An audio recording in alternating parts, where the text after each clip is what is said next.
WPIAL Podcast, Trib Live High School Sports Network. Our get-together presented by Edgar Snyder and Associates. Boy, they have been a great sponsor with us for a while now, and especially here in the postseason. Go with Edgar, helping injured people since 1982. Stay local. There it is, edgarsnyder.com. So we're down to 1 week left in the high school football season. Second straight year that the WPIAL sends all 6 of its champions into the semifinal round of the state playoffs, and it's a split decision for District 7. 3 champions are headed to Cumberland Valley to play for a state title, and 3 have their season come to an end. We'll kind of break this up into Friday, Saturday thing. Starting on Friday, the Class 4A matchup, one of 3 that pitted WPIAL District 7 champions against District 3 champions. That's in the central part of the state, the Harrisburg area. Twin Valley, what a season that they have had. Perfect record coming in of 13-0 against Aliquippa. The Quips, kind of, again, the diversification of these 2 programs. Aliquippa just capturing its leading 21st WPIAL championship, whereas Twin Valley winning its first District 3 crown. And Twin Valley, no deer in the headlights. They came out, scored twice in the first quarter to take a 14-6 lead, and looked like they were going to blow the Quips out of the water. 14 more by halftime. It was 28-6. Twin Valley and Aliquippa had very few answers for the Raiders in the first half, but that all started to change. Marcus Council Jr. hit Khalil Good, big 48-yard touchdown pass. Council came back, a 19-yard scoring pass to Anthony Reddick after the Quips had recovered an onside kick. And then Akiva Woods, a 39-yard touchdown run. 18 third-quarter points pulled the Quips to within 4, but every time it looked like they had a chance, a drive going in the fourth quarter to take the lead, the Raiders' defense came up big. Twin Valley holds on 28-24, ending the season for Aliquippa. Some numbers for the Quips. Marcus Council, 15 for 21. Marcus Council Jr., 15 of 21, 229 yards passing. He was banged up a couple times on the final drive when they were down inside the Twin Valley 15-yard line, I believe. Couple times he had to come out for a play on that drive after being banged up. He threw 2 touchdowns, also threw 2 interceptions. The dynamic duo backfield of Akiva Woods and J.J. Work combined for 121 yards rushing and 2 touchdowns, not enough. Aliquippa, again, adding to their district total, a 21st championship for the Quips, but their season ends at 10-4. Twin Valley, 14-0, headed to the 4A championship game, where they will battle Southern Lehigh. Southern Lehigh knocking off Cardinal O'Hara 28-24 in the other 4A semifinal matchup. All right, that was the only bad news on Friday. Aliquippa losing in the 3A semifinal game involving WPIAL champion Avonworth, the Antelopes, after a scoreless first quarter, scored twice in the second quarter. Luca Neal, 68-yard pass. He was back to what he's usually doing, which is the leading receiver for the Antelopes. He caught a 68-yard touchdown pass from Carson Bellinger. Later in the quarter, Bellinger hit Jaden Jones on a 75-yard score. 14-7 at the half, and then the Antelopes put it away with 2 touchdowns. In the third quarter, Luca Neal, 18-yard run, two 18-yard runs, in fact, as Avonworth goes on to defeat Penn Cambria, the champions from District 6, 31-17. to 15. Penn Cambria season ends at 12-3.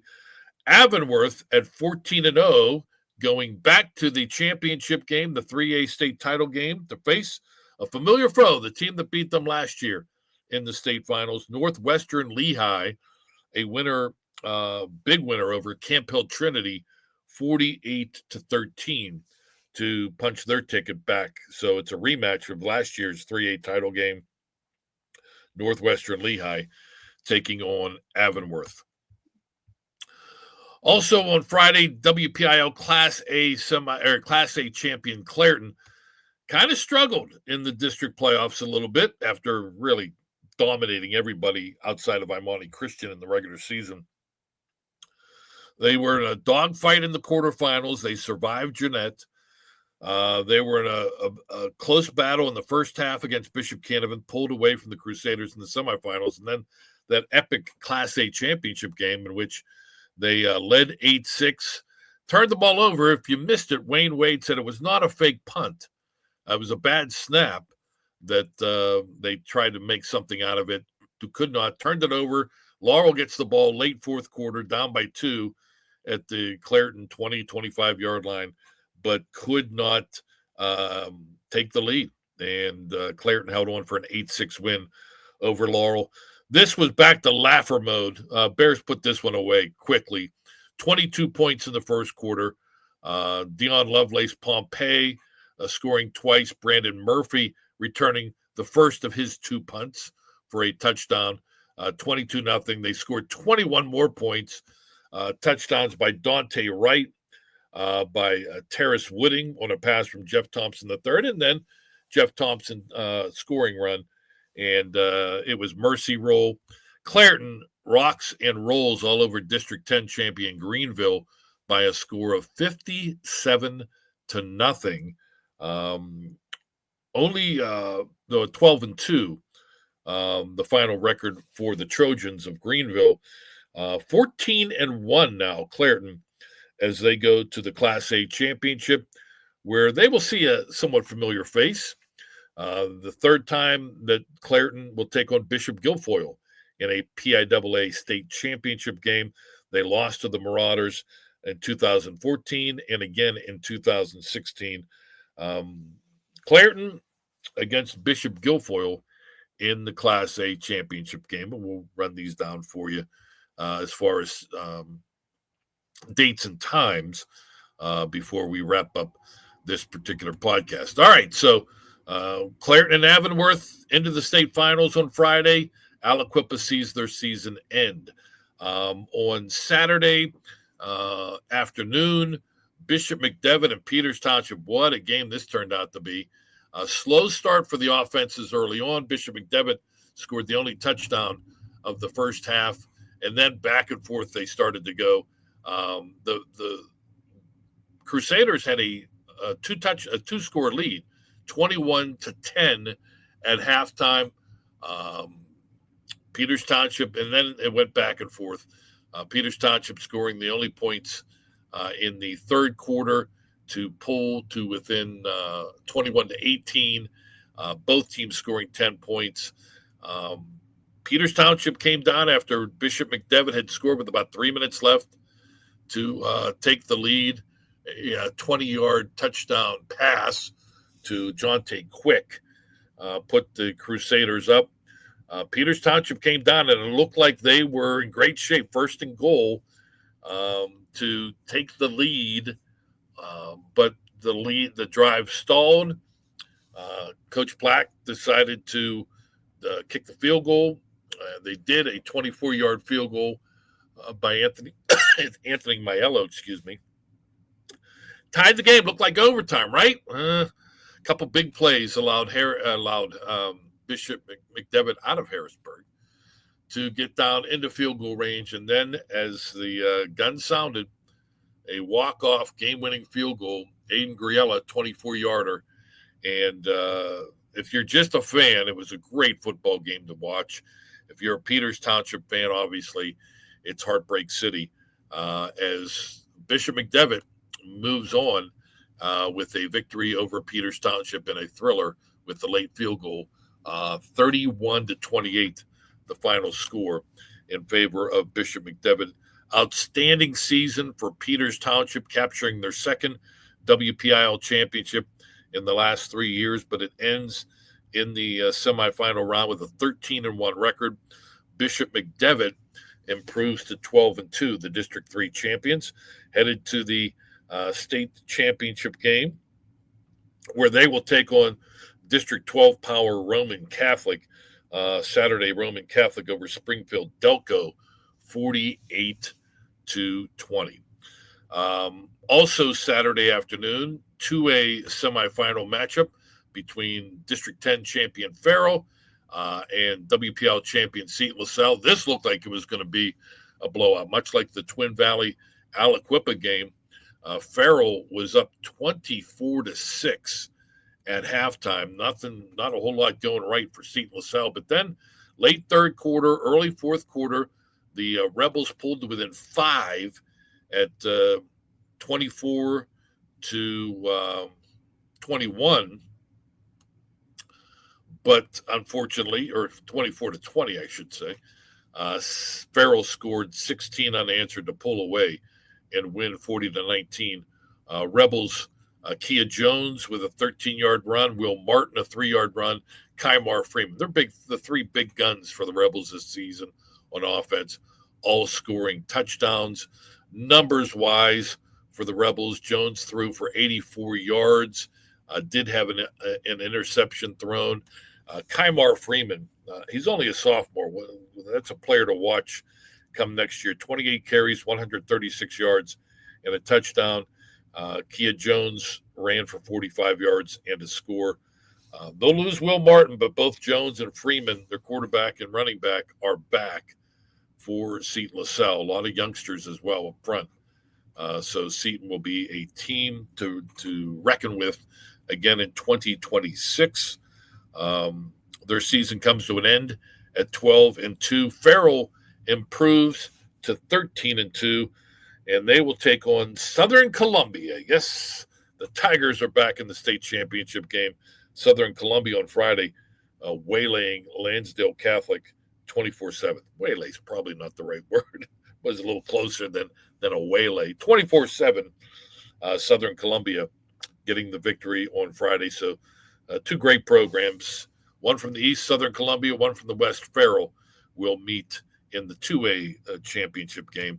And finally, in the 6A title game, played Saturday night at Mansion Park, Central Catholic gets the job done. They knock off Harrisburg 32-14. Roman Thompson scored the only touchdown of the first quarter for the Vikings. They then scored 2 more touchdowns. Chris Black Jr., outstanding sophomore, a 34-yard run and an 8-yard run in the second quarter as Central Catholic took a 22-6 lead at the half. Harrisburg made some noise early in the third quarter, but a 43-yard field goal, Antonio DeFata for Central Catholic, and then another Chris Black Jr. touchdown run, 26 yards in the fourth quarter was the exclamation point for the Vikings, 32-14 over Harrisburg. Some of the numbers for the Vikings, Chris Black really put up a lot of numbers. 38 carries, 215 yards, and 3 touchdowns to lead Central Catholic. Vikings improving to 13-1, 13 consecutive wins. Harrisburg will end their season at 13-1. So remember way back in week 0, we the big showcase at the Wolverina. I think the Friday night game, there was 2 games. The later game on Friday was District 12 Power LaSalle College against District 7 Power Central Catholic. LaSalle College winning, only loss for the Vikings. We'll see those 2 teams again playing for a PIAA championship. LaSalle College defeated North Penn from District 1, 49-14 on Saturday to set up that matchup. So the 6 championship games, 2 on Thursday, 2 on Friday, 2 on Saturday at Chapman Field at Cumberland Valley High School. The Class A championship game will get the ball rolling on Thursday at 1 o'clock. It'll be the Clairton Bears taking on Bishop Guilfoyle. The Marauders are the defending champions in the PIAA. 2A championship will be Friday at 1 o'clock. It'll be Southern Columbia against Farrell.